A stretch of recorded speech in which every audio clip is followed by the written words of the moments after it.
নবীজি বলেন, আমার কোন উম্মত যদি দুইটা জিনিসের নিশ্চয়তা আমাকে দিয়ে দেয়, জোরে বলেন কয়টা?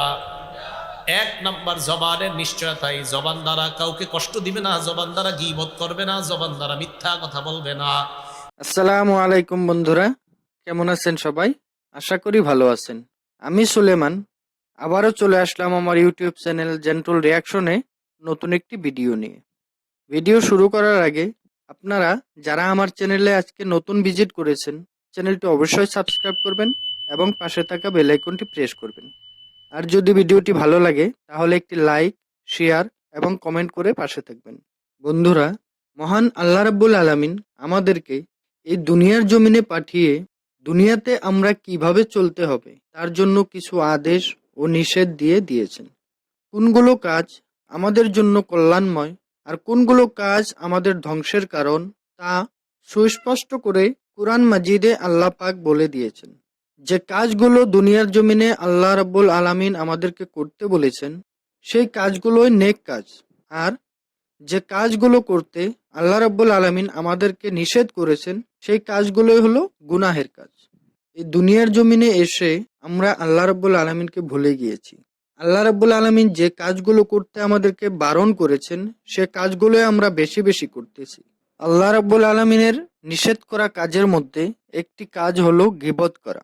গীবত শব্দটির অর্থ হলো পরনিন্দা করা, কারো অনুপস্থিতিতে তার দোষ অন্যের সামনে তুলে ধরা, অর্থাৎ পেছনের সমালোচনা করা। ইসলামী শরীয়তে গীবত করা হারাম ও কবিরা গুনাহ। কুরআন পাকে আল্লাহ রাব্বুল আলামিন বলেছেন, তোমরা অন্যের দোষ খুঁজে বেড়াবে না। গীবত করা ও গীবত শোনা সমান অপরাধ। গীবত করা এত বড় একটি অপরাধ যা আমরা কোনোদিন কল্পনাও করিনি। আমাদের প্রিয় নবী হযরত মুহাম্মদ সাল্লাল্লাহু আলাইহি ওয়াসাল্লামকে সাহাবীরা জিজ্ঞেস করেছিলেন, হে আল্লাহর রসূল, গীবত কি জেনার চেয়েও মারাত্মক? সাহাবীদের প্রশ্নের জবাবে হুজুরে পাক সাল্লাল্লাহু আলাইহি ওয়াসাল্লাম বলেছেন, হ্যাঁ, গীবত জেনার চেয়েও মারাত্মক।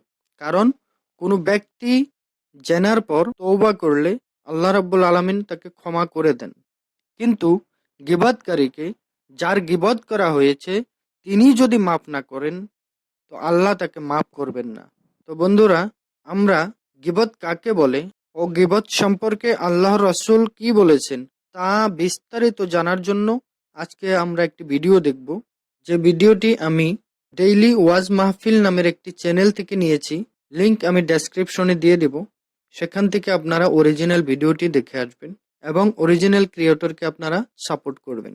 তো চলুন গীবত সম্পর্কে আমরা আরো বিস্তারিত জানার জন্য এই ভিডিওটি দেখি। ক্বালা রাসূলুল্লাহ সাল্লাল্লাহু আলাইহি ওয়াসাল্লাম, আল্লাহ নবী বলেন, মাইয়াজমান লিমা বাইনা লাহইহি ওয়া মা বাইনা রিজলাই। নবীজি বলেন, আমার কোন উম্মত যদি দুইটা জিনিসের নিশ্চয়তা আমাকে দিয়ে দেয়, জোরে বলেন কয়টা? এক নাম্বার জবানের নিশ্চয়তা, এই জবান দ্বারা কাউকে কষ্ট দিবে না, জবান দ্বারা গীবত করবে না, জবান দ্বারা মিথ্যা কথা বলবে না। দুই নাম্বার, এই দুই রানের মাঝখানে লজ্জাস্থান দ্বারা অবৈধ কোনো কর্ম করবে না।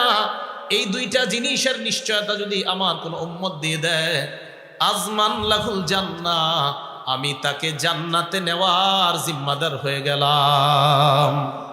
গীবত, মুসলিম শরীফ 6487 নাম্বার হাদিস। মোট হাদিস সংখ্যা হবে 7453টা। তো মুসলিম শরীফের 6487 নাম্বার হাদিসে নবীজি সাল্লাল্লাহু আলাইহি সাল্লাম সাহাবাদেরকে বললেন, আতাদরুনা মাল গীবা, এই তোমরা কি জানো গীবত কাকে বলে? সাহাবারা বললেন, আল্লাহু ওয়া রাসূলুহু আ'লাম, আল্লাহ আর তার নবী ভালো জানেন।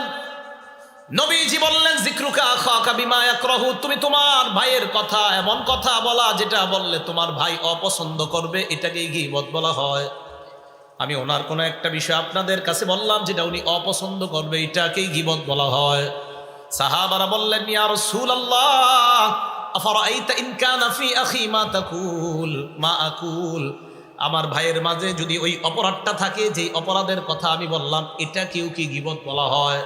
নবীজি জবাব দিলেন, ইন কানা ফি আখিকা মা তাকুল, তোমার ভাইয়ের মধ্যে যদি ওই অপরাধ থাকে, ফাকাদ ইকতাবতা, এটাকেই গীবত বলা হয়।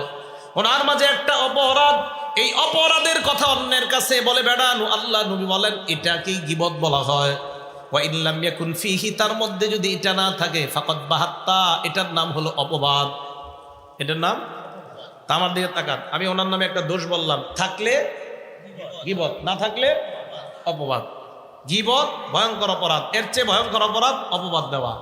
তাহলে এই জবান দিয়া গীবত করা, মিথ্যা বলা, কারো ব্যাপারে অপবাদ দেওয়া থেকে আল্লাহ আমাদেরকে বেঁচে থাকার তৌফিক দান করেন। তো বন্ধুরা, গীবত কাকে বলে তা আমরা এই ভিডিওটি থেকে জানতে পারলাম। গীবত সম্পর্কে খুব সুন্দর একটি আলোচনা করলেন হুজুর। এখান থেকে আমরা স্পষ্ট হলাম যে গীবত আসলে কি।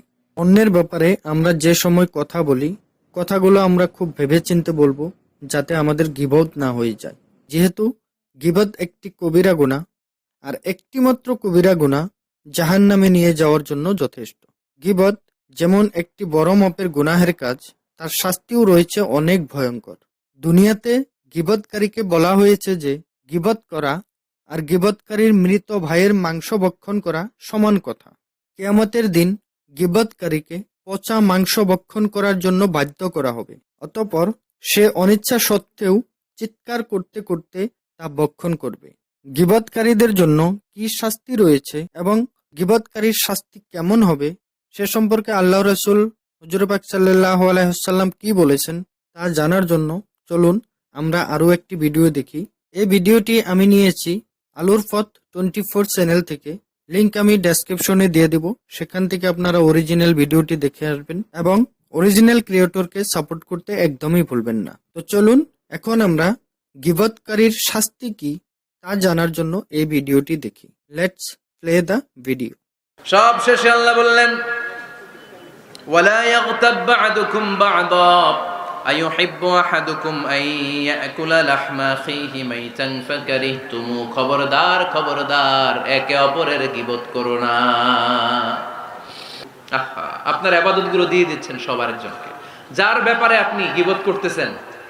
আপনার হজ কষ্ট করে মিনায় ধাক্কাধাক্কি করে যে হজটা করছেন, ধাক্কাধাক্কি করে হাজরা আসওয়াদের চুমুটা দিয়েছেন, আরাফাতের ময়দানে চোখের পানি ছেড়ে যে কান্নাটা করেছেন, এই সব সওয়াবগুলো আপনি তার আমলনামায় তুলে দিয়েছেন। খবরদার, মরা ভাইয়ের গোশত খাওয়ার চেয়ে বড় অপরাধ। মেরাজ রজনীতে বিশ্বনবী দেখলেন রিজালান, কিছু লোক, লাহুম আজফারুন মিন নুহাস, তামা দিয়ে তৈরি আঙ্গুল, এই আঙ্গুলগুলো দিয়ে তারা ইয়াখদাশুনা উজুহাহুম ওয়া সুদুরাহুম, নিজেদের লোহার আঙ্গুল দিয়ে, তামার আঙ্গুল দিয়ে নিজের গালের গোশত, নিজের বুকের গোশতগুলো টেনে টেনে ছিঁড়ে ছিঁড়ে খাচ্ছে। বিশ্বনবী বললেন, জিব্রাইল, মানহুম ইয়া জিব্রাইল, ও জিব্রাইল আমাকে তুমি বলো এরা কারা। সাইয়েদনা জিব্রাইল বললেন, হুম আহলুল গীবাতি মিন উম্মতিক, আপনার উম্মতের মধ্যে যারা দুনিয়ার বুকে গীবত করত, এই লোকগুলো হলো তারা। গীবত কাকে বলে? যিকরুকা আখাকা বিমা ইয়াকরাহ, সহিহ হাদিস। তোমার ভাইয়ের ব্যাপারে এমন কথা বলা যেটা শুনলে, তার অনুপস্থিতিতে এমন কোনো কথা বলা যেটা শুনলে সে মনে কষ্ট পাবে। বলবেন এগুলা? তো বন্ধুরা, আজকের আলোচনা থেকে আমরা অনেক কথাই জানতে পারলাম। আল্লাহ রাব্বুল আলামিন আমাদেরকে গীবত করা ও গীবত শোনার থেকে বিরত রাখুন। তো আজকের মতো এতটুকুই। আপনাদের সাথে আবারও দেখা হবে নতুন কিছু নিয়ে। ততক্ষণের জন্য ভালো থাকুন, সুস্থ থাকুন। খুদা হাফিজ। Thank you so much for watching this video.